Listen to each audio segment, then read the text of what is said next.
entering the home stretch. Now, for the expectant father. This is all from the perspective of the fathers. Thank fuck, says you, all the men out there. And this absolutely speaks to my demographic, which I know is predominantly male. And there are some women listening. Hello, women. I hear you too.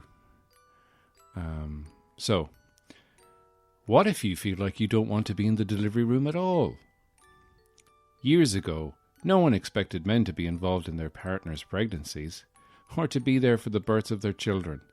But today, in 1995, men who aren't jumping up and down about the idea of being in the delivery room are generally considered insensitive Neanderthals. The problem with such a black and white approach is that, as Catherine May says, there's a fine line between finding options for father participation and pressuring men to adopt levels of involvement which may be unwanted or inappropriate for them. Inappropriate participation levels. Unbelievable. And it goes on. The truth of the matter is that not all of us feel the same need to be involved, and the last place some men should be is in the delivery room. You may be squeamish during medical procedures, prone to fainting at the sight of blood or needles, or worried about losing control during labour. You may not want to see your partner in pain, or you may simply be feeling ambivalent about the pregnancy. You may be downright frightened by what you saw in some of the movies you viewed during your childbirth prep class. You may even be feeling resentful about the pressure other people are putting on you to get involved. It's important to remember that these feelings, as well as any other reasons you might have for just not wanting to be there, are not only completely normal, they're shared by more men than you might think. If you're feeling less than overjoyed about being involved in the labour and delivery, don't beat yourself up too badly or allow yourself to feel like a failure. You're not. In fact, as many as half of all expectant fathers have at least some ambivalence about participating in the pregnancy and childbirth. Wow. So, a lot to unpack there, as they say, but the main thing is you may simply be feeling ambivalent about the pregnancy. And if you're in the 7th month of your pregnancy, I don't think you want your partner to be just ambivalent about it. I mean, at that stage, you should be all in. But like this whole, don't be worried about not wanting to be there. Like, it's fine. I know for a fact that if I was ambivalent about the pregnancy with Cara, she would probably beat me around the head with a root vegetable. And you know what? She'd be well within her rights. Now, I'm going to move on to speaking about gender, which is here. So, moving on to speculating about gender. So, this is pretty incredible stuff, even for 1995. Check this out. Parents usually say they don't care what gender their child is as long as it's healthy. But the truth is that couples have a definite preference for the sex of their child. That preference is usually for a boy, and it's expressed by both men and women. Generally speaking, dads prefer boys because they feel more comfortable with them, or because they feel that a boy would carry on the family name. Mothers may prefer boys because they know, instinctively or otherwise, how much it means to their husbands. Yeah, myself and Cara were somewhat convinced that we were going to have a girl. And we had no basis in that except, we had a 50% chance of being right. Now, I have 2 brothers. Cara has 2 brothers. So we were kind of thinking, well, maybe it'd be a girl because there's enough brothers. But that's, I guess, not how genetics works. Look, I don't know. I'm not a geneticist. I don't understand it fully. But we did have a feeling, a hunch, if you will, like a private detective would have. But we weren't a pair of Columbos. And when we were told it was a boy, we just laughed and thought, how silly we'd been. But we weren't like disappointed. We're just like, fine, as long as he's healthy and gets here safe and sound and is, a good looking, sexy baby. That's all we care about. We're just very shallow people. But this whole thing of even the woman wants to have a boy. It's almost like who is this written for? The fucking Queen of England? You must sire, a prince so that one day he may take the throne. And, I'm kind of a little bit flabbergasted. But I have saved the most flabbergasting part for last. What is it, you say? I say that this book, The Expectant Father, all 360 pages, including appendices, is all a ruse for a man to get oral pleasure from his wife and or partner. So this is from the chapter called The Fifth Month. The lights are on and somebody is home, which I guess is a reference to the unborn child.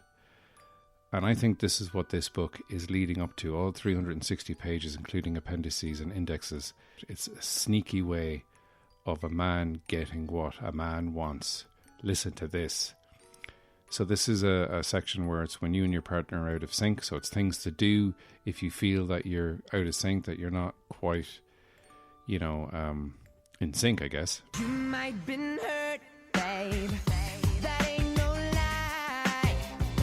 Seen them all come and go. Remember you told me. So if you feel like you're not on the same wavelength, this is the sort of things that you can do.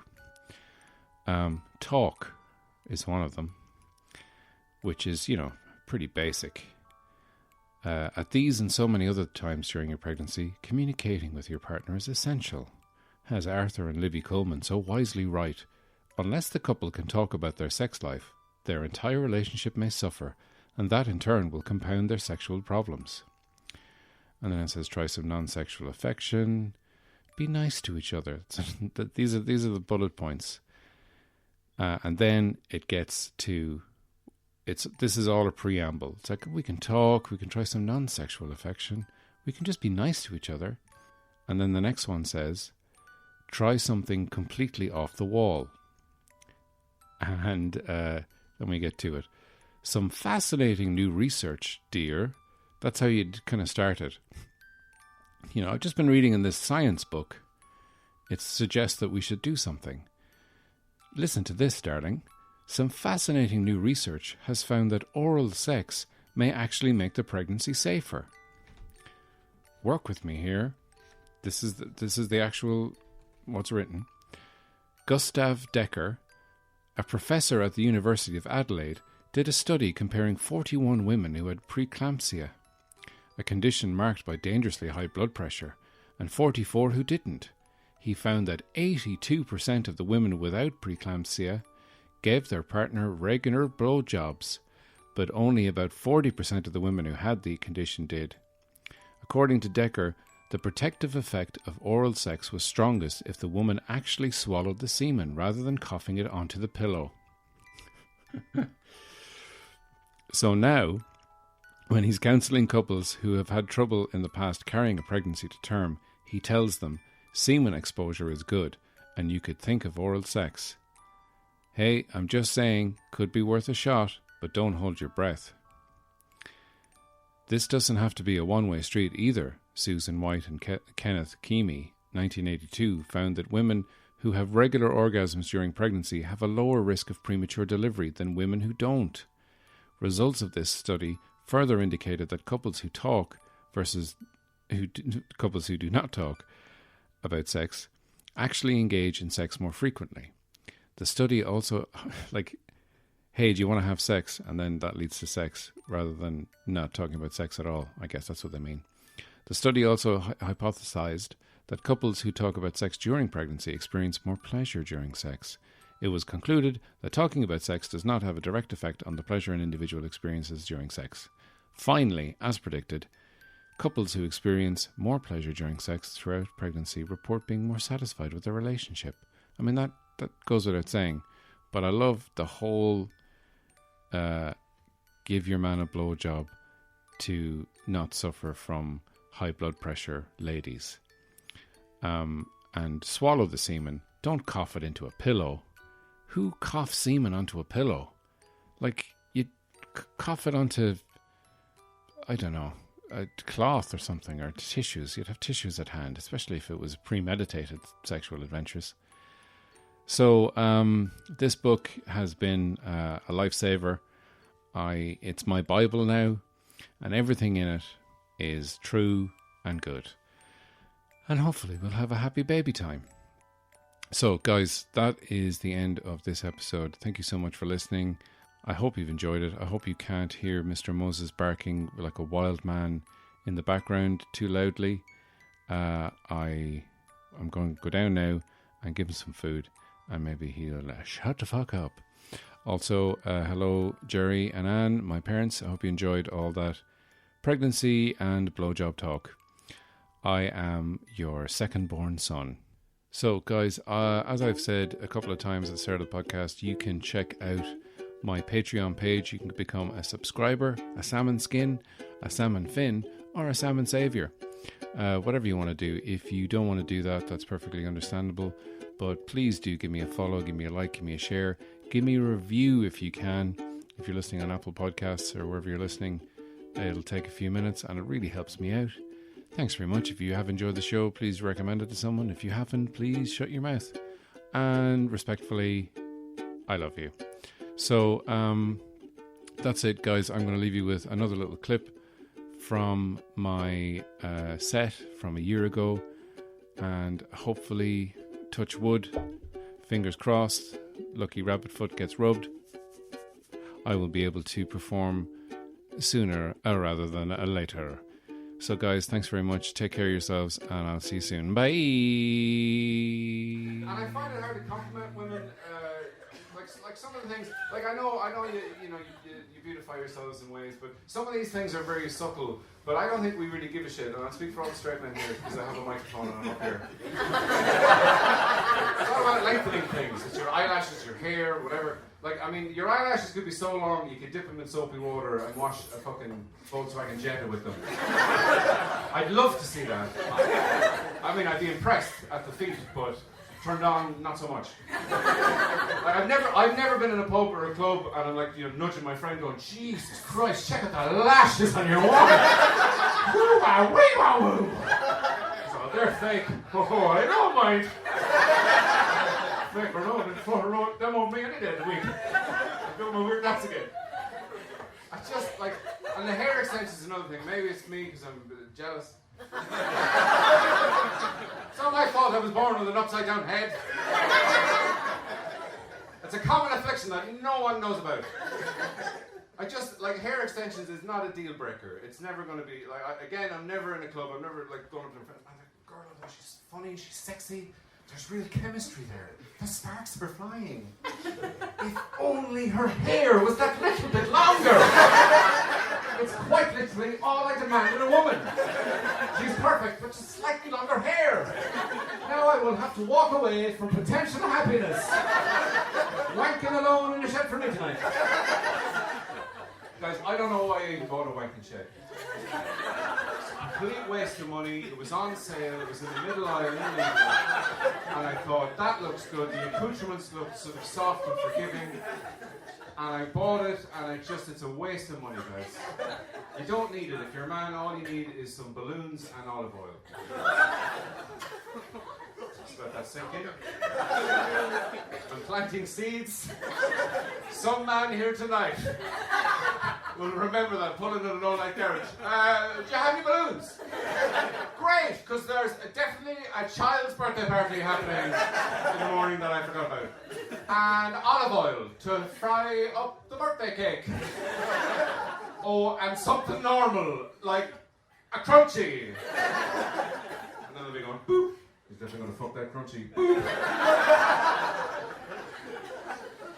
And you can if you will, if you may, if you must.